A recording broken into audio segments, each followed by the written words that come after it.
Segunda de Samuel 19. Acuérdense que hablo de Salmos, hablo de Samuel, hablo de Salmos, hablo de Samuel, porque estoy tratando de amalgamar cronológicamente estos libros que tienen eventos muy especiales. Dieron aviso a Joab. He aquí el rey llora y hace duelo por Absalón. Acuérdense que en el video anterior de Samuel terminamos con la muerte de Absalón, ¿no? Cuando Joab le clava unos dardos en el corazón y luego su gente lo remata. Ahí vimos algunos salmos y hoy volvemos al 19. La victoria no le importó al rey David, le dolió más la muerte de su hijo, aunque buscaba matarlo. Entonces, al tener una victoria Israel era tiempo de celebrar, pero para David no. Él estaba de luto, no le dio importancia a lo que su ejército habían hecho por él. O sea, le habían regresado ya el reino, pero a él lo había inundado el dolor por haber perdido a su hijo, aunque su hijo era el que había ocasionado todo este mal. Entonces David, dice la palabra de Dios, se volvió aquel día de victoria en luto para todo el pueblo, porque oyó decir el pueblo aquel día que el rey tenía dolor por su hijo. O sea, el sacrificio por la victoria no le importó. Entonces el pueblo dijo, oh, pues entonces ¿de qué se trata? Como cuando haces algo, te esfuerzas, te esmeras y a alguien no le interesa, pues. Todos esperaban que el rey los estuviera esperando, contentos, celebrar, comer juntos. Todo Israel abrazándose por la muerte del enemigo, de este perverso, de este impío. Pero resulta que el dolor era más grande para el rey. Entonces entró el pueblo aquel día en la ciudad a escondidas, así como cuando están avergonzados, o sea, como cuando pierdes, cuando huyeron de la batalla, cuando el enemigo los hizo correr, así entraron, cuando, o sea, habían ganado. No había por qué estar así, pero ellos, por la actitud del rey, entraron en la ciudad de una manera vergonzosa, como si les hubiera ido mal, cuando realmente venían llenos de gloria, pero no había quien lo festejaran y se los agradecieran. Entonces tenemos que tener cuidado a veces porque los líderes no debemos de ser descuidados con la iglesia, con los hermanos que se esfuerzan, que se esmeran. Limpian el templo, Dios les pague, sirven en la tiendita, cuidan carros, la liturgia, los administradores, todo, que Dios les recompense. Y no dejemos que algo negativo opaque sus glorias, sus victorias, a los que cantan, a los que ministran. Entonces el rey, en lugar de estar festejando que ellos lo habían hecho por él, no les dio la cara, estaba triste, gritaba, externaba todo su dolor. Hijo mío, Absalón, Absalón, hijo mío, como si fuera lo único que le importaba cuando ese perverso lo quería matar. O sea, se había dejado dominar por un sentimiento de padre que tenemos que tener cuidado, porque para David no era ni el momento ni el tiempo. Es más, ese hijo ni se lo merecía eso, porque ya había causado mucho mal. Entonces Joab vino al rey en la casa y le dijo, hoy le dijo, has avergonzado a todo tu ejército que han peleado por ti, por tus hijos, por tu familia, por tus mujeres, por tus concubinas. Y tú, en lugar de agradecerles, lloras por ese perverso. ¡Qué vergüenza!, le dijo. Este general, un hombre que hablaba de frente, un hombre que le decía las cosas al rey, este comandante del ejército vino y duramente lo reprendió. Duramente le dijo, las tropas quitaron esa guerra civil,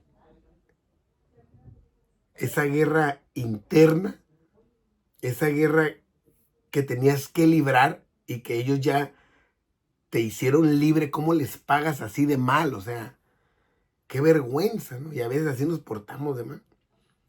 O sea, y qué buena es la reprensión a tiempo, porque no hay humildad en nosotros porque nos ha abandonado nuestro egoísmo, se ha apoderado de nosotros, nos ha abandonado esa poca humildad que teníamos. Y no estamos dispuestos a escuchar el consejo, como lo que hizo Joab con David, que fue y lo reprendió, bien tremendamente.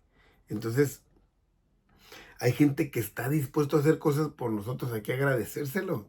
Siempre, y nosotros también estar dispuestos a hacer cosas por alguien. A veces hay gente que hace más cosas por ti que tu propia familia. No digo que sea siempre, pero sí sean casos.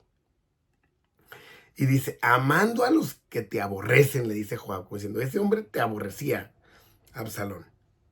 Y tú aborreces a los que te aman. ¿Cómo es esto? Y esto le pasó a Cristo, ¿no? Él nos ama y nosotros a veces lo aborrecemos. Porque hoy has declarado que nada te importan tus príncipes, siervos.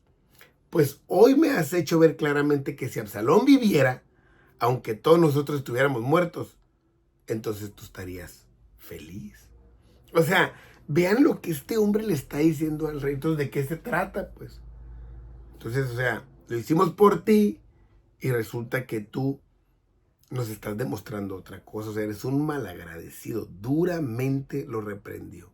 Estás a favor de los que te odian y estás haciendo un lado a los que te aman. Qué egoísta eres. Hay quien arriesgó su vida por ti y hay quien pedía tu vida. Y tú estás llorando por el que pedía tu vida y no por el que te demostró que está contigo, el que eliminó tu enemigo. Y luego le da una orden, levántate pues ahora y ve afuera y habla bondadosamente a tus siervos. O sea, ve y discúlpate y agradéceles. Y luego le dice, porque juro por Jehová que si no sales, o sea, lo amenaza, no quedará ni un hombre contigo esta noche. O sea, hoy mismo yo me encargo. Y esto será peor que todos los males que has tenido desde tu juventud, le dijo. O sea, le da una indicación al rey, un ultimátum. Le dice, tú necesitas congraciarte con ellos, porque este es el error más grande que has cometido en tu vida y que has experimentado. No ser agradecido. Y él, con el poder que tiene sobre el ejército como general, le dice, hoy mismo no vas a tener a nadie. O sea, él iba a ir y decirle, ¿sabes qué? Este malagradecido no se merece lo que ustedes hicieron. Y se iban a levantar quizás contra él. Entonces, mucho cuidado con este tipo de situaciones. Entonces, David, ¿qué hizo? Si sabe que ese hombre tiene voz y voto con el ejército.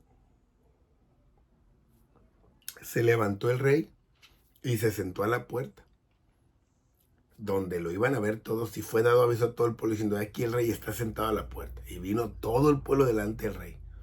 Pero Israel había oído cada uno a su tienda, porque Israel eran de los de Absalón. Ellos estaban escondidos, tenían miedo. Entonces, o sea, no tenía ganas David, pero escuchó el consejo de Joab y fue y lo hizo. Y todo el pueblo, pues, iba a ser reconocido por su hazaña, aunque Israel no estaba porque no sabían qué iba a pasar con ellos. Qué triste va a ser cuando el rey venga y muchos lo vamos a recibir y otros no.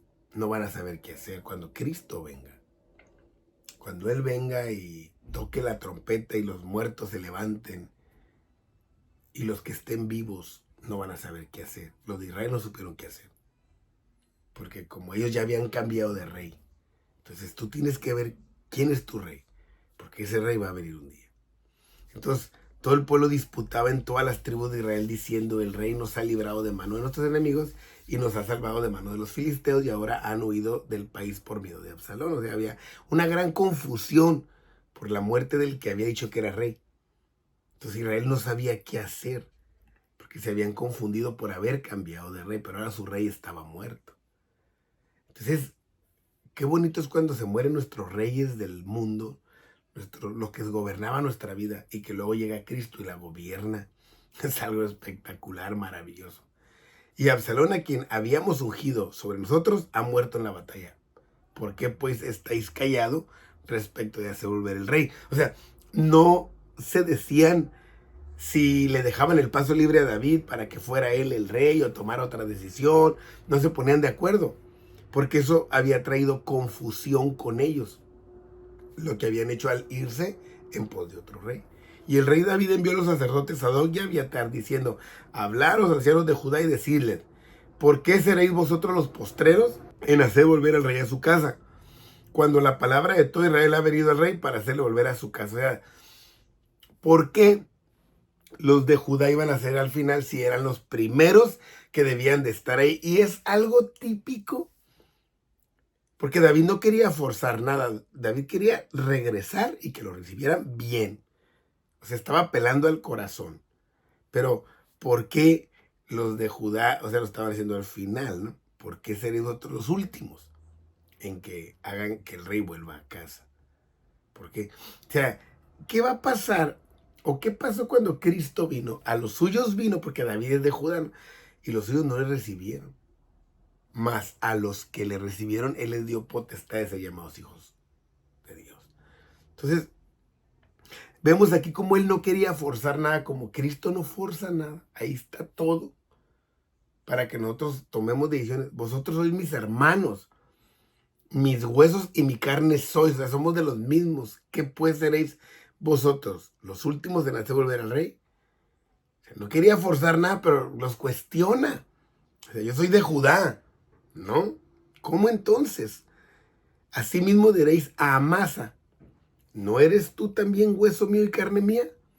Así me haga Dios y aún me añada, si no fueres general del ejército delante de mí para siempre en lugar de Joab. Ahí, entonces David está quitando la rebelión, les está quitando el poder, les está quitando al capitán, al jefe, y lo está metiendo a su ejército. Es una estrategia militar, es una estrategia poderosa que une al enemigo con él, porque tiene voz y voto. ¿Por qué va a quitar a Joab? Porque es un viejo ya colmilludo que había matado a Absalón cuando él dijo que no lo mataran, y que David ya sabía y que lo acababa de reprender duramente. Entonces David entendía quizás que ya era tiempo de reemplazarlo por lo que había pasado. Entonces así inclinó el corazón de todos los varones de Judá como el de un solo hombre, para que enviasen a decir al rey: vuelve tú y todos tus siervos. Entonces Judá fueron los que se prepararon para recibirlo, a él y a su gente. Volvió pues el rey y vino hasta el Jordán, y Judá vino a Gilgal para recibir al rey y para hacerle pasar al Jordán. O sea, todos estaban listos para recibir nuevamente al rey, los suyos. Y eso es lo que nosotros esperamos cuando venga Cristo. Nosotros, los suyos, recibirlo, a ese rey en gloria. Bendito sea el nombre del Señor. Espero que este comentario de Samuel sea de visión para tu vida. Ánimo con todo.